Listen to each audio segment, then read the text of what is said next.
بسم الله الرحمن الرحيم.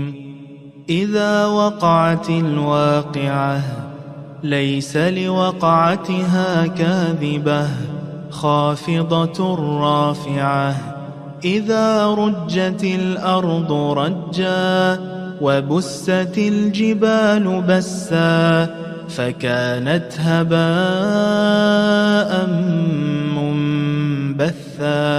وكنتم أزواجا ثلاثة فأصحاب الميمنة ما أصحاب الميمنة وأصحاب المشأمة ما أصحاب المشأمة.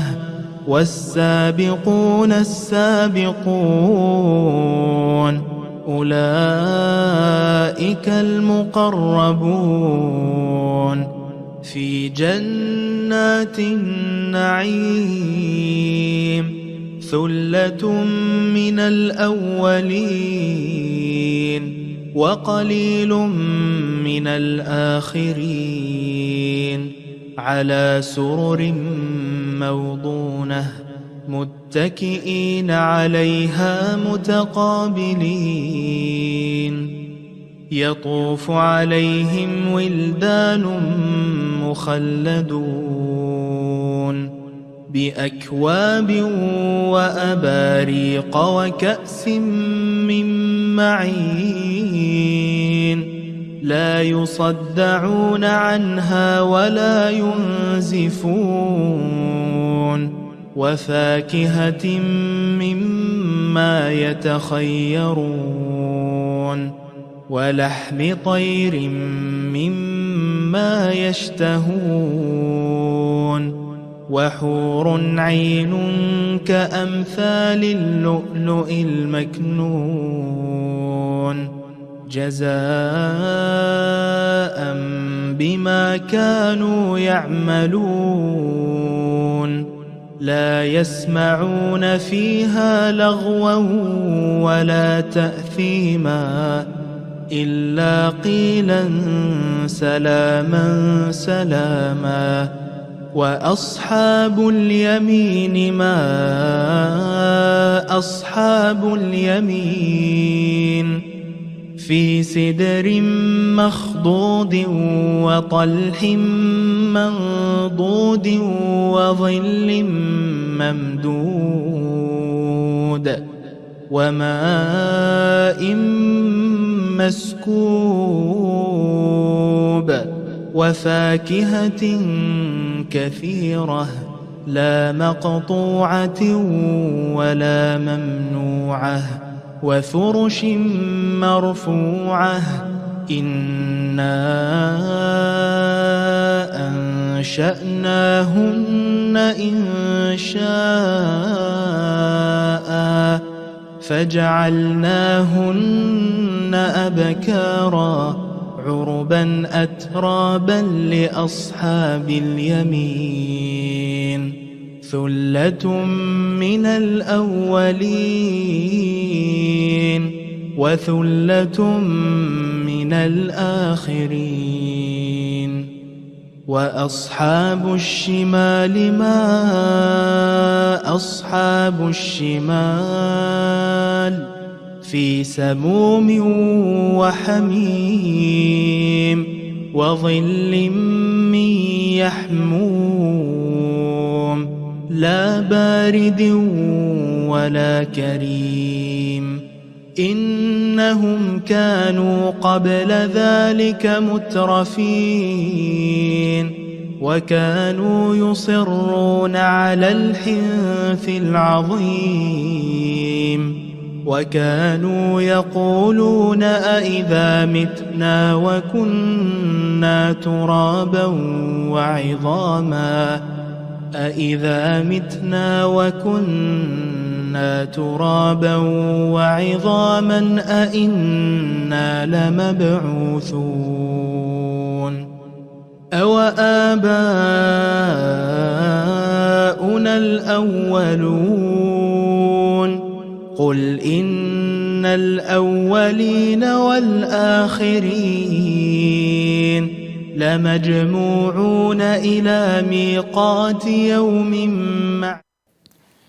بسم الله الرحمن الرحيم الحمد لله رب العالمين وصلى الله على سيدنا ونبينا محمد وعلى آله الطيبين الطاهرين اللهم صل على محمد وآل Muhammad. Brothers and sisters, Assalamu alaikum wa rahmatullahi wa barakatuh. We welcome everybody again to our third session, Alhamdulillah, of Deen Discussions with Shaykh Usama Abdulghani, being sponsored by the Light of Guidance, the Zainabia Center, and Al-Ajal Detroit. Our topic, inshallah, is moral excellence in times of trial. For those of you who have been keeping up with us, alhamdulillah, like we had mentioned before, Maulana is giving his talks on Fridays and Saturdays on the topic of moral excellence in times of trial, how to take advantage of not only Shahr Ramadan, but the quarantine and the lockdown to really build ourselves up spiritually and ethically, most specifically in terms of our interactions with our family, but then on a general level as well. And then if anybody's new, like we've been pointing out, these are inshallah interactive sessions. So we begin with Maulana giving a short discussion on the topic, and then we open it up for some Q&A and for some discussion. Maulana and I will talk a little bit back and forth. We'll be fielding your guys' questions. Anybody who has a question can send it in to 313-444-9532. If you guys just text to that, any questions that you guys have based on Maulana's previous lectures or anything that he says today, inshallah, or anything that we're discussing, you guys can send in your questions to that number, and then inshallah we'll receive them, and I can ask them to Maulana on your guys' behalf, inshallah. So what we'll do is we'll begin with a short talk from Shaykh Usama, and then after that we'll open it up for the discussion and the Q&A, inshallah. Bismillah, Maulana. Bismillah ar-Rahman ar-Rahim. Today what we're going to talk about is a very important trait for self-building and also for keeping our families together and for using this structure which is beloved in Allah, the structure of the family, as a place where it's doing what it's supposed to do. It's supposed to bring us to God. It's supposed to help us bring others to Allah subhanahu wa ta'ala. The topic is going to be forgiveness and actually overlooking the flaws and mistakes of others. There's sometimes where we are people who accept if somebody else apologizes, and that's actually a very good thing. The hadith from Imam Ali says, "Aqalun nas," the wisest person, "a'dharuhum linnas," is the person who's most willing, most ready to accept the apologies of others. On the opposite side, those who aren't intelligent in this way, who can't use the emotions of the family to guide them in the right way, or use this opportunity to bring peace back in the house. Now my spouse, my son, my daughter, my father, they made an apology. I can't use that to accept their excuse. The hadith shows that shows that we don't have the intellect. Anqasun nas aqlan, those who are the weakest in aql or the most deficient in aql, man dhalama dunah, we do dhulm to those who are beneath us in rank, walam yasfah amman i'tadhara ilayh. And then if people apologize to us, we don't accept that. That's a sign of being deficient in the intellect, not using this opportunity to bring people towards Allah subhanahu wa ta'ala. What I want to talk about is something that you and I might consider even higher and more difficult and more challenging, and that is to accept or to forgive someone who hasn't apologized. They've made a mistake, they've wronged us, and we actually forgive them from the bottom of our hearts. The Prophet Muhammad ﷺ said, "Shall I not inform you of the best of the traits of this world and the next?" And then he started off in this way, "Al-afu amman dhalamak," forgiving the person who has done dhulm to you, who's oppressed you. وَتَصِلُ مَنْ قَطَعَكَ, and you make ties with those who have cut off relations with you. وَالْإِحْسَانُ إِلَى مَنْ أَسَاءَ إِلَيْكَ, doing kindness to that person who's actually mistreated you. وَإِعْطَاءُ مَنْ حَرَمَكَ, and you give to the person who denied you. Someone, you went to them for help, you asked them for some monetary assistance. They didn't give you that, but then you're quick to, on the other hand, give them that assistance. How do we know when we've truly forgiven someone? So somebody hasn't apologized. I've forgiven them of the goodness of my own heart. I'm not holding them against them. Imam Ali gives us a sign that we can use. ما عفا عن الذنب من قرع به. So the person who ends up still criticizing the person afterwards. Later on, I bring up this mistake, the flaw that they have, the dhanb that they've committed. That person hasn't really done off. They haven't really forgiven the person from the bottom of their heart. How do we learn how to forgive? I'm going to talk about just a few of these steps that we can be using. One of them is one that we've been using from the beginning, and it's the core of self-building, and that is what we call al-muraqabah. The idea of seeing ourselves in the presence of Allah subhanahu wa ta'ala and always remembering the goal of creation. So Allah sees us, He's watching, He knows what we're doing, He sees our behavior. If we remember that goal of creation, then we are reminded by that hadith of the Prophet sallallahu alaihi wasallam when he says, "Man la yarham la yurham." Those who don't show mercy won't be shown mercy. You and I think any of us, we can all look in our own record that will be shown to us on the Day of Judgment. We have a lot of things that we're going to want Allah subhanahu wa ta'ala to overlook, to forgive. Areas where we made mistakes. The hadith tells us the one who doesn't show mercy isn't shown any mercy. The next reason for us to really, again, find more motivation to forgive our spouse, our children, those who are around us, brothers, sisters, even though they haven't apologized yet, to not hold it in our hearts against them, is that if we don't develop this trait, many times we can become vengeful. It shows up, it's not that it just stays there, it shows up in a very ugly way. And what happens is this can lead to broken homes. Let's say somebody doesn't develop this in their house. Because what happens is if there's no forgiveness, sometimes it'll start off as bad feelings, but if it lingers, it can turn into hate. And the longer one stays angry at the person, the more damaging that anger will be when it comes out. So the hadith is, this is from Imam Ali, Man lam yuhsin al-af. The person who doesn't develop this beautiful trait of just being able to overlook the flaws, the faults, the mistakes, asa'a bil intiqam. They end up mistreating people, but now it's revenge. What happens is the Ahlul Bayt alayhimus salam have told us that it's easier. You can always make it up if you are gentle, if you're forgiving, you can make it up. It's easier to build than it is to destroy. But a lot of times when we've lashed out, when we've taken that vengeance, the destruction that it causes for the home, for the relationship, those other people who are in the home, let's think about our children.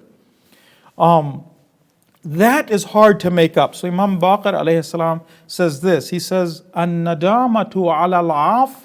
Sometimes you might feel regret that I shouldn't have shown forgiveness over here. He says it's afdal wa aysar. It's both better and easier. Min an-nadama ala al-uquba. Once you've taken that step of making that harsh stance and punishing the other person, that intiqam, that's hard to fix. So brothers and sisters, because we're living in our homes, what is the feeling or what happens to our children when they grow up in a home which is always tense?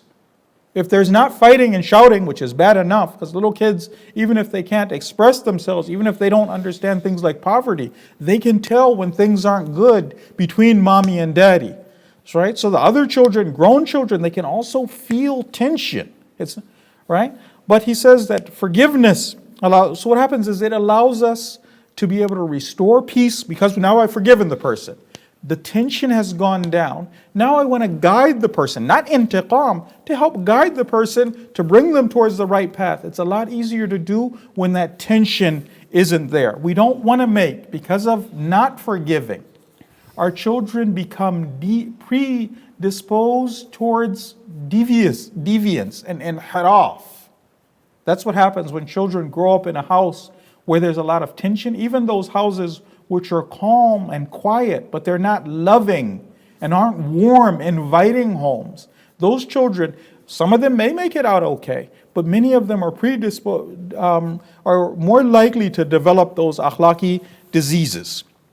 One reason that might stop us from doing this is the idea that if I forgive the other person unilaterally, and I don't take revenge, I don't get my rights, maybe the other person won't respect me. It'll lead to disrespect of me. Is that the case? What happens is, again, that word af is used here, and it's now being used by our Prophet Muhammad sallallahu alaihi wasallam, and he says this: "Alaykum bil af." It's your responsibility to forgive. Forgive. He says, فَإِنَّ الْعَفْوَ لَا يَزِيدُ الْعَبْدِ إِلَّا عِزًّا. That when you forgive unilaterally, it doesn't increase you in anything but izzah. It gives you honor. And then he continues, فَتَعَافَوْا. Forgive one another. يُعِزَّكُمُ اللَّهِ. Allah will grant you izzah and honor.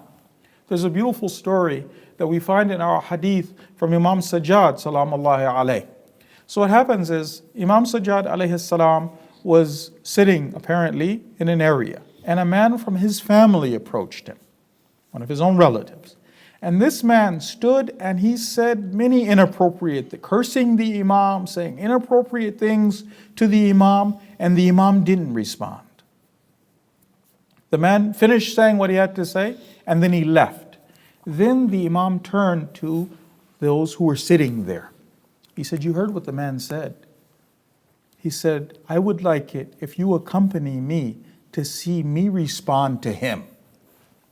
They all agreed. They said, "Actually, we were hoping you would say something. And then we had something to say." The Imam put on his shoes and he started walking. And the Jama'ah is walking with the Imam. Then they notice the Imam is murmuring this verse of the Quran, Surah 3, 134. وَالْكَاظِمِينَ الْغَيْظِ. And those who swallow their anger.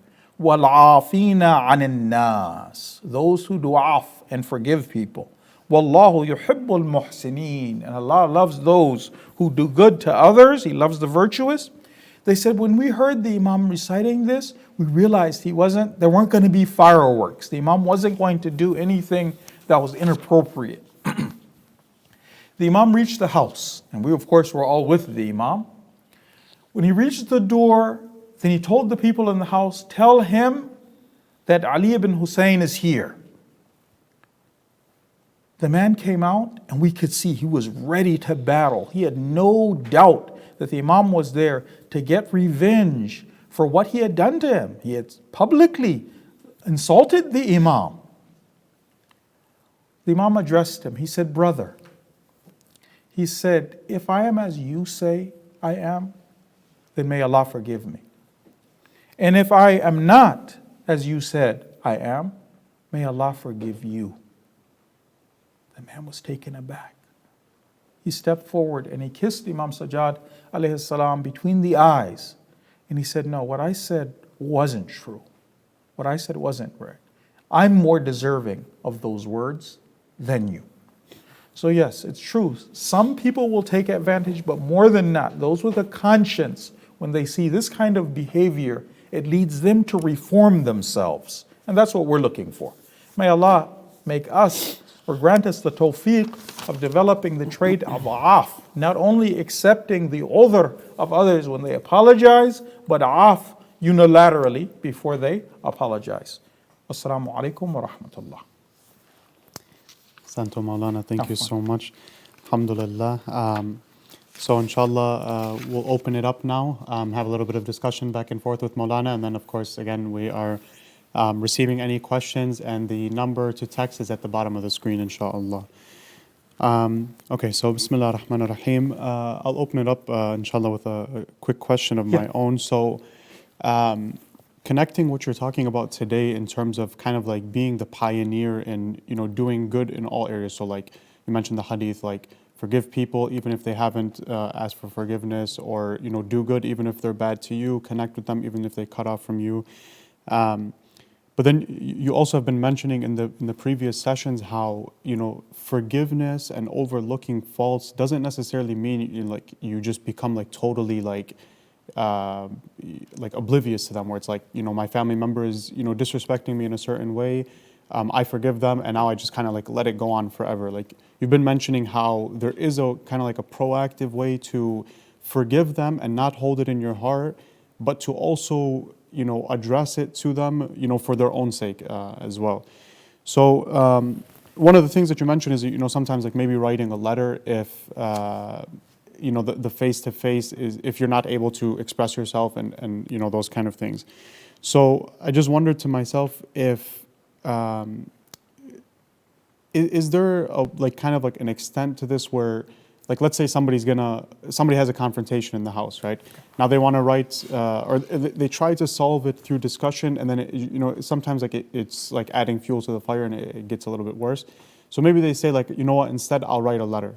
And like on one hand, you see that there are positives to this, where like it is easier to express yourself. It takes away like that confrontation. Maybe the person can read it and like kind of not feel like attacked or whatever. Yeah. But should a person feel like at any point that like this is not the ideal way to go about it? Like the ideal is being able to confront the person or speak to the person face to face, and be able to control all of our emotions and be in control of ourselves. Or is it just like kind of like a neutral thing where it's like it's just whichever one you're better at, like then like they're kind of both acceptable, and one is not necessarily better than the other. Okay, so in this one, I'll go back and see if I can answer this in this way. There's one time when I'm looking at, so I'm in the presence of Allah subhanahu wa ta'ala. My relative also has made a mistake, and I want to help them. It's not revenge. I'm not holding this against them on the day of judgment. I want them to make it to paradise. The grounds are now ready, or I'm trying to create the grounds, because that's also part of my responsibility to help the person. Not that I'm angry and revenge or these kind of things. Now with this person, my focus is on them. With them, what works better is maybe that letter, or what works better is the face-to-face conversation. There's another time when I look at myself and I say, why is it that I'm not able to express myself properly? I get so angry. Maybe that's more of the question, that why am I not? So not that the technique, whatever gets it done. I want that person to make it to Allah subhanahu wa ta'ala. The Ahlul Bayt alayhimus salam, you maybe have read that letter, beautiful letter of Imam Ali to Imam Hassan. They say they were living in the same city. Why write a letter? Just face-to-face conversation. No, there's a reason for writing letters. Sometimes we can express our thoughts better. We can share points. We've thought about them. We've worded them properly. But there's one time when I feel that there's a bit of weakness. I find it difficult when somebody is stepping on my rights to correct them, to stop them, or somebody else is doing something wrong to somebody else. I find that, so I'm looking at myself. And I'm saying I'm trying to work on developing this trait, that when somebody is stepping out of line, not be about this issue where here we're forgiving, but somebody stepping out of line, and I want to be able to help them or stop oppression. So I'm looking at that weakness and I'm working on that, if that makes sense. I'm looking at myself, not the means of getting that person corrected, whatever works for that person. Okay, so it just depends on like the perspective then. If it's for the person, then like you said, whatever gets it done. If I'm gonna, come and like sincerely tell them that like, 1, 2, 3 are issues that you have, and they're always going to kind of like react and blow up and get defensive, then obviously writing a letter would be more ideal. But if it's for our own selves, like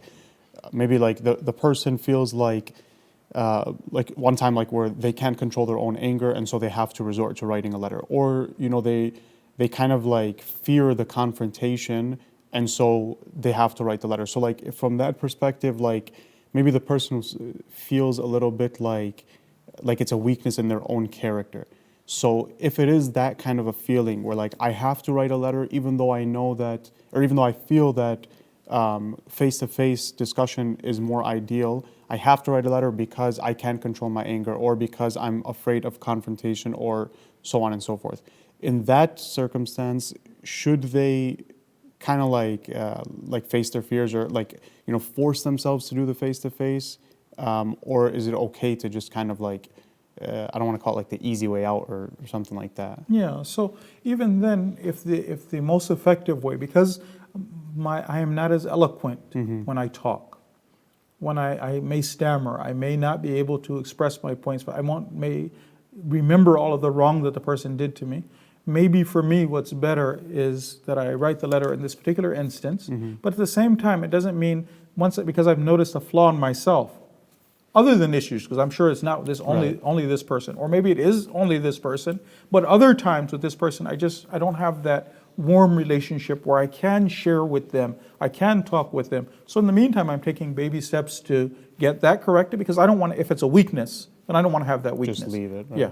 So it might not be that I will face my fears and then make it a mistake by saying, you know what, I'm going to fix this, two birds with one stone. I'm going to face my fears and then just mess the situation up. But at the same time, I'm working on that internal trait. But either one's good. Okay, alhamdulillah. Okay, so we have one question says, Bismillah ar-Rahman ar-Rahim. What is the balance between forgiving even without receiving an apology and ensuring a problem is actually addressed and deemed serious? I'm guessing deemed serious by making the other person realize that it is something serious. Yeah, there's a serious thing that they've done, right? And it's wrong.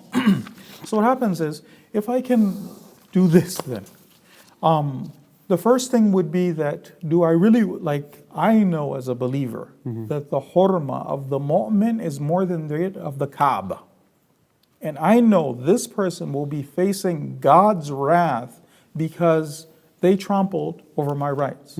I don't want another Muslim on my behalf to go to hell.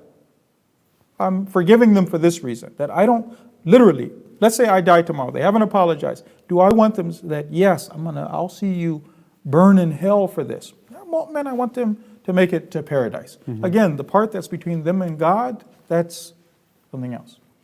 So now that immediate anger, the idea for revenge, that's not there. It's just, I've literally forgiven the person. However, I want this person to better themselves. I want to save this person as well. So there's one time I don't want them to burn in hell. The other time, this trait that they have, let's say is that they're swearing in front of others, or they're mistreating, or they're getting. So what happens is, again, by engaging in conversation, by making sure that we're being loving and respectful to that person, that our behavior towards them, we're not responding in a bad way. When we do see it's appropriate, those other teachings of Islam are there. That flaw is still there. I just don't have to take it as revenge, or that I haven't forgiven them, or that I'm not able to look them in the eye. No, I want what's best for them, but at the same time, part of wanting what's best for them is I don't want them to have this trait. But now that I've forgiven them, that rage isn't there, it's not the bad feelings, it's not hate, I can calmly wait till the time is appropriate and then address the situation and explain to them where the errors lie. Right, so then you could say that the balance is just kind of understanding that they're not mutually exclusive. It's not the case that either I forgive them or I address to them that this is a serious issue. You can always do both and kind of achieve both ends. And the other one is also just if I have to wait for an apology. So somebody did something which is a serious error, right? Let's say it's husband and wife in front of the kids. One spouse did something which is inappropriate to the other. There's one time when I'm waiting for that apology. When they've apologized, then I know that they've understood that this is real, this is serious, this has to, this cannot continue, this is not okay. And until then, the house is tense because I haven't received that apology. How do I know that they're not going to do this again? Another time I can put out the fire because this is related to my own haq, my own rights. I don't have to wait till that time. The person hasn't apologized right now. I wait till things are calm. I make sure that I forgive them. I do good, like the first hadith from the Prophet. I'm actually kind to them. I'm doing all those different things. And then later, the time. So it's not that the house was tense until that apology was there. We kind of, as you mentioned, take that initiative and, not letting everything be contingent on when they do what's right, then I'll do what's right. Yeah. So it's still proactive patience because, again, my job is to help all of those who are in this journey with me towards Allah subhanahu wa ta'ala to make sure that they make it. So part of my responsibility is both to create the grounds and then when I see it's appropriate, to share. Right. And there's kind of, I don't know if you could call it like an element of having faith in say the unseen or the promises of Allah subhanahu wa ta'ala, like you said, that like the general understanding would be like, if I, forgive them, if I let this slide, then I'm going to look weak, I'm going to look, whatever. But the Ahlul Bayt alayhim salam are teaching that actually, if you do the right thing, then somehow, some way, Allah will actually, give you like the honor and the dignity. And that's a big part of Islamic self-building and having that house which is built on Islamic values, Right. where I believe in Allah's promises. Right. I know that it's not just me and my effort. God is there, and I'm doing my transaction with Him. So because I could take revenge, I could break the person down, I could do those things. I said, look, I'm going to trust in God. He sees, He's muqallib al-qulub. I'm not neglecting my duty. Right now, forgiveness is better. So because of that trust in Allah subhanahu wa ta'ala, it allows me that flexibility. And yes, of course, God is not someone who neglects the work that we're doing, and He does take care of it. Right. So then the next question that we have is, Bismillah ar-Rahman ar-Rahim. How do we know what to forgive and let go, and what to show anger about / make serious? And you said in one of the previous sessions that being forgiving doesn't necessarily mean that, anger is like a bad thing in Islam and we can never be upset and we can never be, kind of like worked up. And you said that there is a time and place for that. So then how do you distinguish like which, mistakes or sins from the people around us should be forgiven and kind of like overlooked in the sense that you were talking about, and then which one should, like, should we, when do we have that justification to actually get angry and kind of take a stance in the moment or respond in the moment, if that's kind of like what Yeah. So what happens is, let's do this. Let's not be reactionary. Let's make sure that we're not being reactionary. We're going to do what our responsibility is. But what happens is that while we're not being reactionary and while we're waiting, right? So I guess maybe a better way, let me repeat the question, right? The idea is that how do we know what to forgive and what to let go and make serious? How do we know which one is the situation? If we're reactionary, if we respond in the moment without thinking, we just respond, then a lot of times we'll make mistakes. If we can give ourselves even a moment to think, or like some of the urafa have said, to do istighfar before we respond. That moment to think gives us a better time or better reaction time. The second thing would be that what is most beneficial for this person is not about me anymore. I'm not angry, meaning I'm not angry per se. This person, what do they need to see? How is it going to advance the mission? So I remember once I had the opportunity to go to the house of one of the urafa, and he had a little kid. I don't know how old the kid was at that time. And the kid did something naughty, but the kid needed to be reprimanded. So I'm sitting there and I'm watching. So what happened was the kid came in the room and the father told him, don't do whatever you're doing. The kid turned and left, and I saw the father's face, he was smiling. He had showed anger, he displayed anger, because that was what the child, not anger, but he reprimanded the child because the child needed that. Right. So if the idea, the first thing could be that, okay, what are we angry about? Like internally, we don't want to see Allah's laws violated. We don't want to see major mistakes happen. We don't want, some things are issues of taste, those we let go. But when it comes to halal and haram, or something that's going to really harm the person, we want to bring the person to the right way. Now the thing would be, what's effective for this? Is this one of those cases where, I don't want to say stern with the kafirin, but I let them know, or is this one of the cases that actually is not beneficial? Okay. So then there is. So sin is a big thing, Right. right? Sin we do get upset for. We're supposed to be upset when Allah's laws are violated. It's not okay for us. That's not fine. But now, me stopping this sin, is it a situation where the first time the person makes a mistake, I take them aside firmly, I address it. The second time I show that this is really unacceptable. Is it one of those cases? Or is it a case where, but I felt like if we could take that moment to kind of reflect and prepare, mentally prepare, that's something else that we learned, was the idea of mentally preparing for some of these issues. So if it's an absolutely new issue, I'm not sure what my responsibility is, I don't have to rush. like the hadith of Imam Bakr says that forgiving or being sorry for forgiving is easier than being sorry for taking that kind of firm, harsh stance. So I can wait on those. The ones that we do know about, and a lot of times we have a sense, we're mentally prepared, and we're like, you know what, now I've got to show that this is unacceptable. So again, it's God as opposed to me and just being emotional. So, kind of like from the example that you gave of the Arif, so he's expressing the anger, not because, you know, like my kid is not listening to me or like anything like there's that. no It's just ego that, involved. Right, so he's not doing it for his own self. He's expressing anger not because he's angry, but because the child needs to see some, you know, like some sternness in order to kind of like be Bring them back to corrected, Allah right? subhanahu wa ta'ala. Right, so and then we're told actually in hadith that don't discipline, I'm paraphrasing the words of hadith, but it's basically this: don't discipline when you're angry.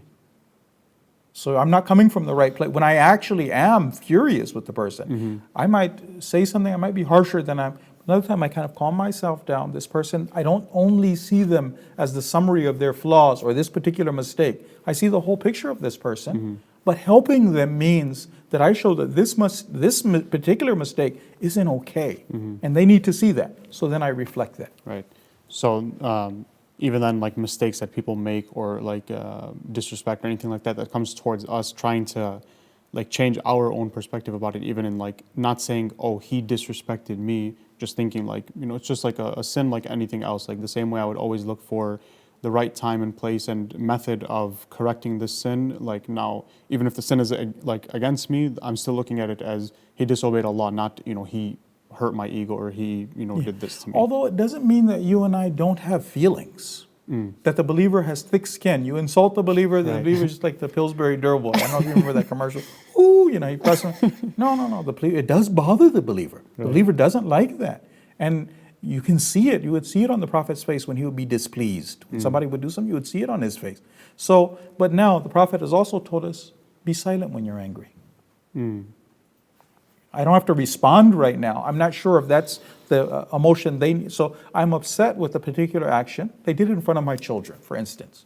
My wife, my husband, they said something inappropriate in front of my children. So that immediate emotional reaction that's there, because the believer is sensitive. They're not a stone. But then now responding, discipline them in front of the children as well, right? Or I wait and see that, no, actually this is one of those times. This is so, you know, like, and I'm taking this with the idea that this isn't one of those situations, somebody's arm is being broken or something like these emergency kind of situation. Most situations are that little bit of moment of thinking, reflection would lead to, Inshallah. Thank you. So we have another question that says, Bismillah, if one has wronged someone else publicly, should the apology also be public? So this one, what we could do would be this. There's sometimes when, God forbid, we've made a false accusation about somebody. So, God forbid, I go over and I tell someone, Brother Tariq is like this. So my responsibility in this situation is to go back to that person who I made the false accusation about you to, and tell them that that accusation was incorrect. The other one, though, is that let's say that let's say in a house situation, then I disrespect my my wife. Say, right? Is it necessary that the apology also be public? Right? That one, I would say that it might depend. I definitely want to go back to my wife and apologize to her. But sometimes I did it and they were affected. Right. So sometimes what will happen is members. the other family members, if they don't see that this wrong was corrected, right? So my wife, alhamdulillah, she's okay. But if they don't see that this wasn't okay, so I would maybe say it in this way, that look, parents can make mistakes. It's not okay for anybody to do these particular things. It's not right. So maybe like, kind of like within the context of like that understanding of, you know, tawbah and seeking forgiveness is not just saying it or not just apologizing, but like you have to take whatever steps necessary to right the wrong. Exactly, yeah. Yeah, and then in this particular case, it affected everybody. But now let's say that to say that I got into a fight with everybody. Now I have to find everybody who witnessed the fight, and then maybe I go over to this person, I apologize, and then it might be enough. If it was just to kind of make it a little bit relevant to kind of like the social media platform, let's say somebody does something or posts something or says something wrong or maybe disrespectful towards like another believer, and then they get some backlash, so they take it down, but they don't actually make a statement saying that, like, just because it is a public platform. So like, if they take it down, but then they don't actually say like, what I did was wrong, or I apologize to this person or for saying this thing. So would you consider like just taking it down is something An apology? Right, or could you treat it in the way that if they haven't actually apologized and they've only taken it down, then kind of like their stance still stands, and maybe you should interact with them on that basis, like that their stance is still there? Well, I think what we might do is it might be a little bit subjective in this way to the particular situation. Sometimes the act might be so egregious that I feel like it's Islam that was, stance on Islam, and I just have to go over and make sure that that's clear. But other times, I mean, when the person takes it down, maybe they're not apologizing publicly, they haven't recanted publicly, but maybe that's a sign for some people that's apologies. So what our scholars tell us is that even, let's say we have a spouse, okay, or a family member, and instead of apologizing directly, they try and make it up to us. They go over and they Help out around the house. They're a little sweeter. They dress up. They do something like that. To accept that also as an apology, as opposed to raking the person over the coals. Right. So we might have to see with this particular person. That might be an apology. Might not, like to say that my stance with this person. I want to assume the best about the people. A lot of times, I'm sure, especially once there's a public backlash, when they take it back, maybe they apologize in person to that particular person. That it's not that I have to take a serious stance against them. Okay. So we have now, Bismillah ar-Rahman ar-Rahim, that you mentioned on Friday that Imam Ali alayhi salam has said, may Allah have mercy on that person or that man who knows his worth, or maybe knows his limit would be the hadith, who knows his limit and doesn't go beyond it. So then the question is, how can one determine their limit, and shouldn't we believe that we are limitless with the help of Allah subhanahu wa ta'ala? So like, how do you limit that potential when you're supposed to kind of have that confidence connected to Allah subhanahu wa ta'ala or through Allah? I'm trying to remember the context that happened, because it was mentioned in a specific context. And in that context, that hadith made sense. But in the meantime, until I remember that context, let me share this particular thing. So what we do here is that the human potential, with the help of Allah, is limitless. Right? The human potential, with the help of Allah, is limitless, and we can see how human beings, once they're under the shadow of wilayah, once they've unified themselves with the universe, and they're following the wilayah of the wali, the things that they're able to accomplish. So we are able to see that. But what happens was that particular hadith was shared in a specific concept, but right now my mind is not helping me to remember exactly where that was shared. Okay. It's a little bit relevant to the question that I had begun with, because that was kind of like my understanding of it as well, is like, when you, for example, like, should I write a letter or should I force myself to do, like, what is the ideal of, going and approaching this person? And it's kind of like this internal thing where you're trying to figure out, is like, should I think that, no, this is the ideal, this is what Allah wants me to do, like, I'm going to do it and I don't, no matter what? Or just kind of like being realistic with yourself and saying like, yeah, it is the ideal, but I just know that like I'm not able to handle it, so let me kind of like settle for less. Yeah, but with that one, the idea. But I don't know if that's their yeah, context. That might not be what they were talking about. But the idea would be that I'm working to fix that part of myself where I do have those certain limitations. But then at the same time, then I'll take the appropriate or the best means of taking care of this particular problem. Okay. So they weren't mutually exclusive. Right. So kind of a little bit of a more general question now. So what is your advice for someone who's starting on the path of spiritual growth or spiritual journey, what are some elementary steps or some preliminary steps that they can take, books that they can read about fiqh or Nahj al-Balagha or anything like that, in order to get started? So there's some general principles that we probably want to keep in mind for the beginning of our spiritual journey. One of them is the idea that we want to have an advisor. We don't want to do this on our own, that we've just read something from Ayatollah Bahjat or something from one of our greats, and then we just start implementing that, and we just kind of go with that. Sometimes we can kind of hurt ourselves with that. So that one principle is the idea of seeking counsel. That's one principle. Another principle is the idea that I have to start out with the wajibat. So making sure that my actions are the actions of a slave and becoming familiar with the risala of my marja. That's something that's definitely useful for us. Another principle would be the idea of starting slow, not going over and hearing that such and such would wake up at 3 hours before Fajr and then, I'm going to be like Ayatollah Bahjat. That's Ayatollah Bahjat at his stage of his life, under the instructions of his teacher, moving in a certain direction. We can hurt ourselves like that, whereas the starting with the wajibat, making sure that we stay balanced, that we're doing all of our Islamic responsibilities, the idea that we're seeking counsel. These are things that will help us in that beginning journey towards Allah subhanahu wa ta'ala, and also acting on what we know. We're told in hadith that if you act on what you know, Allah will put that knowledge that you don't have at your disposal. So making sure that because there's a lot of things we've heard, a lot of instructions that we've had, but the idea of seeking counsel kind of keeps us from making a lot of mistakes. And then also wajibat, so that at least that's there. Balance, that'll keep us from going, from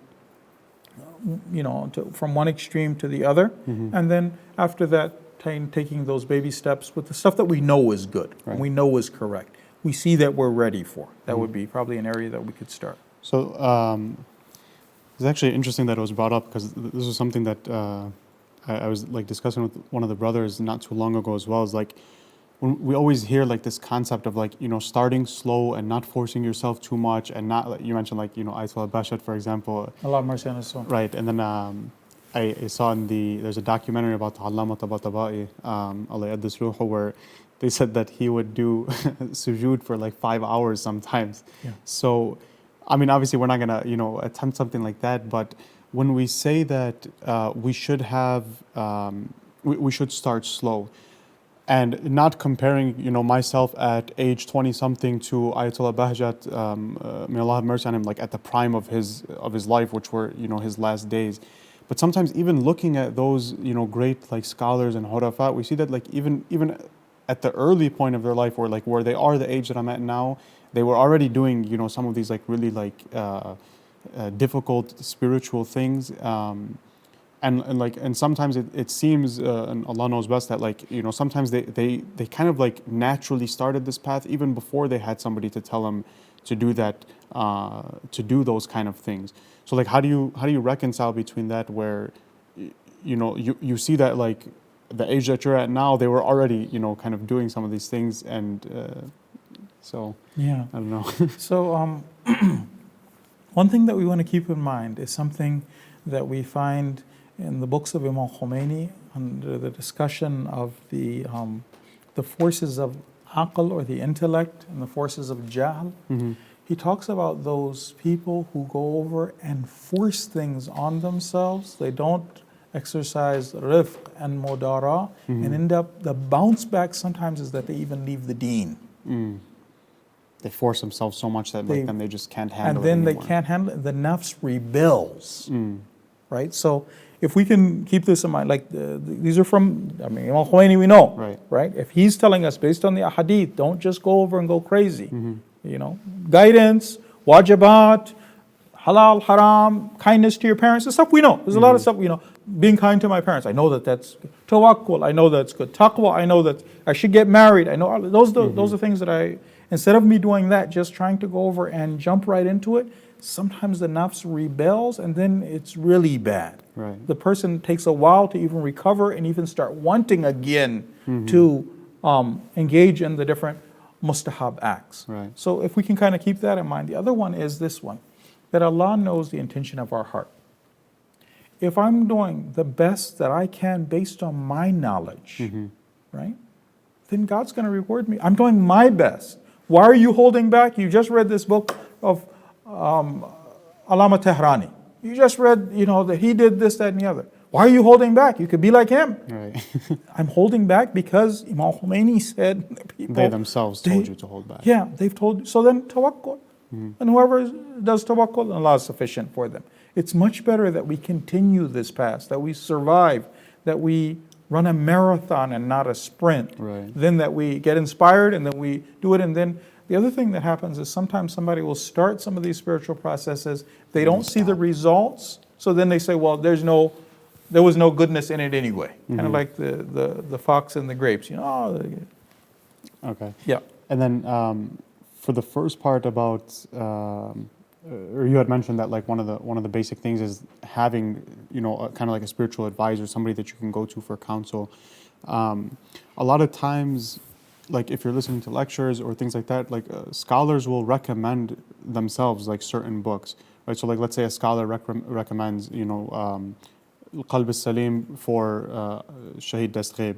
So if somebody's just listening to that lecture and they go and read that book, That's beautiful. right? But then sometimes, like within those books, like for example, Shahid Dastghib will also mention stories of previous scholars who have done. I remember that he mentioned and I mentioned to you the example of some scholars, because they always saw themselves in the presence of Allah, like they wouldn't even sit with their legs extended because that's generally with people that's disrespectful. So like they're always with God, so they're always sitting cross-legged, right? So if somebody's listening to a lecture from a scholar and they say oh, this scholar recommends this book, then how do they also kind of understand how to navigate those books that themselves might even have things in there that are might not be for them? Or if somebody doesn't have access to somebody who can take them kind of like under their wing as a spiritual advisor, like what should they do? Okay, so one thing is the books of Shahid Dastghib are good for us to read. We could say that his books, starting with of course the greater sins, his books, we should be reading them, we should be benefiting from them, beautiful ahadith, these things. So there's no fear in that okay, well I don't have a spiritual guide, so then I can't even read these books. No, I'm reading them, I'm getting inspiration from them, the thirst is getting created in myself. What I would talk about is the spiritual path and then saying that I'm going to make something wajib on myself. Or I've seen some people go over and they'll say that I have this habit, I'm going to make another, or I'll make an oath between me and Allah that if I do this, then I'm going to do X, Y, Z. And then they're really hurting them. It becomes wajib, right? They hurt themselves in that way. Whereas if they would start off with the wajibat, and some of those basic things, praying on time, nothing wrong with that, praying on time. Reading a little bit of Quran and pondering over it daily. Even if it's one page, half a page, a few ayat, there's no harm that I'm going to receive from that. Kindness to the parents. Alhamdulillah, instead of doing those things, I've read this particular thing that reading Ziyarat Ashura for 40 days is like this. Reading this is like that. So some of those areas are areas where we might hurt ourselves.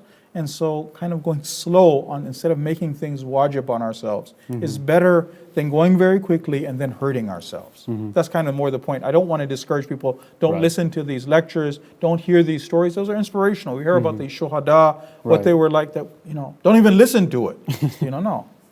But just the wajibat, mustahabat with the thing. And I'll give you an example. Somebody is out of shape. And they hear about being in shape, and then they go to the gym and then start going crazy, jumping up and down. You hurt yourself. Right. And then those are usually the people who do end up abandoning exercise. Then exercise is bad. Yeah. Gyms are all. Another time, okay, well, if you don't have an expert, then go slow. I mean, you can jog. That's fine. You can, you don't have to be at those levels. And the other thing is that God sees. You don't have to be strange. Do the wajibat. Stay away from haram, respect to the parents, trying to get married, these basic things, reading a little bit of Quran, praying on time, khums, alhamdulillah, that's great. Right. That's good for you Right. at our beginning stages. Of course, That's if why we're Yeah, and you had mentioned like one of the main things is becoming familiar with the ahkam, because the more you know that like God requires this and that of me, then the more you're able to actually obey Him. I'm living the life of a slave, Right. which is important. Okay, so inshallah, we're going to wrap it up with this last question, and it's going to switch gears a little bit. We've been focusing so much on like the moral excellence, and alhamdulillah, it's been very beneficial. Yesterday, you kind of had a little bit of an exception because it was the birth of Imam al-Hasan al-Mujtaba. So the question is regarding more of his lifetime.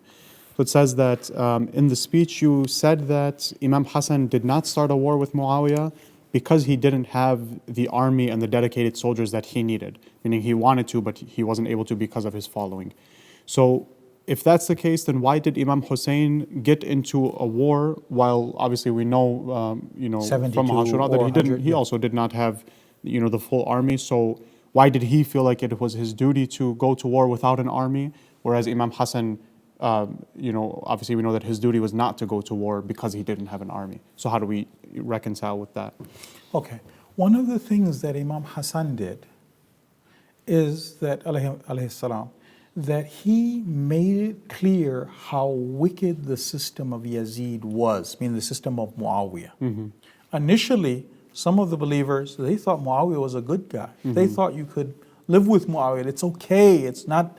They didn't know how terrible things would get. Right. So for him to rise up without a prepared army, Muawiyah writing him a letter and just saying, here, the signature is yours. It's just that you're killing yourself. One of the scholars said that maybe Muawiyah would have even been so clever, because remember the tribal leaders were even saying that we will arrest him and give him to overview.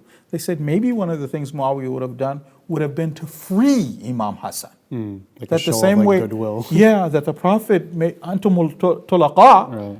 then he could, now Imam Hassan, Right. you were a slave and now right? So what he did though, by those 10 years, the people got a chance to see how wicked Yazid was. By the time that he had come into power, the grounds were ready. Right. The 10 years, everybody's seen the treaty, no respect for the treaty, no mercy, all those bad actions, then now that time was ready. And what happened was, what Imam Hassan did was, or Imam Hussein alayhi salam, what he did was there was a reset button in Islam. That is, if Islam ever got finally off the tracks, what do you do? Right. And that was the taklif that he was acting on. In addition to that, one thing that's not discussed enough sometimes is the idea that he could have actually won. Imam Hussein. Imam Hussein Right. could have won. It wasn't just that he went over to become shaheed. Right. He went over, and the idea was if certain individuals, the Khawas, had done their responsibility, he could have actually been victorious. That didn't happen, but still his his uprising wasn't just The goal in was vain. not just to be Killed. Imam Khamenei actually like clarifies where like some people have this idea that Imam People- Hussein's goal was to get killed, where he had a goal of awakening the ummah and reforming Islam, and it had two potential outcomes. Yes. Either he could have been outwardly victorious and taken control of the government, or in which case he would have been able to reform the ummah, or he would have become a shaheed, and that would have awakened the ummah, which was itself the goal. And that did happen. Right. So that same qiyam, the same bravery, which Imam Hassan obviously had, if he had done it at that time, it would just been the slaughter of the. Right. And you did actually yourself mention yesterday as well that, because like when people say like, why did Imam Hussein do this and Imam Hassan did that? Well, actually Imam Hussein did exactly what Imam Hassan did, because when Imam Hassan died, there were 10 years left of Muawiyah's life, and Imam Hussein took the same stance as Imam Hassan, and he didn't do his revolution until it was the time of Yazid, and you had mentioned that. And he was yesterday. also one of the people who supported Imam Hassan. Like Imam Hassan was his treaty, right. was his imam, and he supported the treaty. So if we want to blame Imam Hassan, then we should blame Imam Hussein, Right. Because they're both doing the exact same thing. Right. And then that other point that you mentioned, excellent. Alhamdulillah. Yeah, and then you had said that people still hadn't gotten an opportunity to see how wicked Muawiyah actually was. And I think like, I know like for myself, I didn't realize it until like not too much like just recently, because we have like that hindsight is like 2020, like we're, you know, this day and age, we like grow up on the love of the Ahlul Bayt, so we just take it as like as a given that like Yazid and Muawiyah are evil.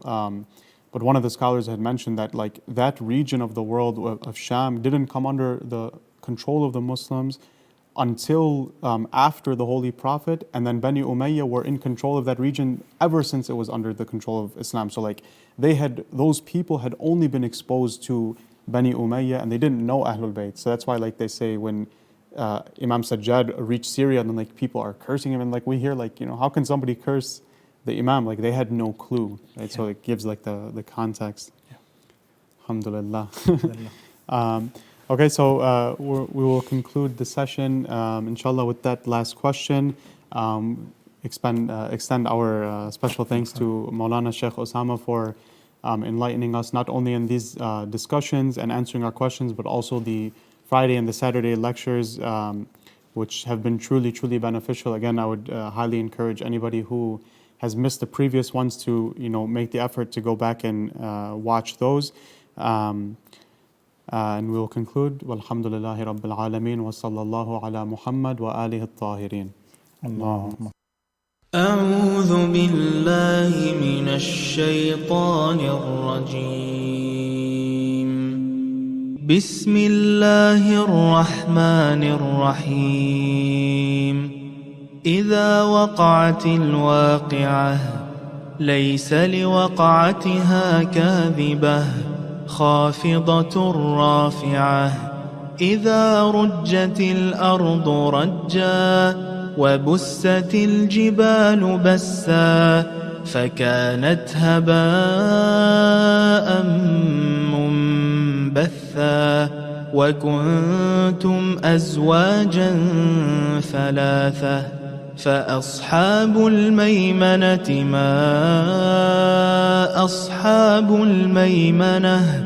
وأصحاب المشأمة ما أصحاب المشأمة.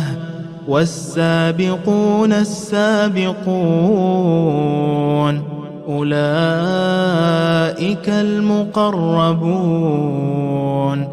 في جنات النعيم.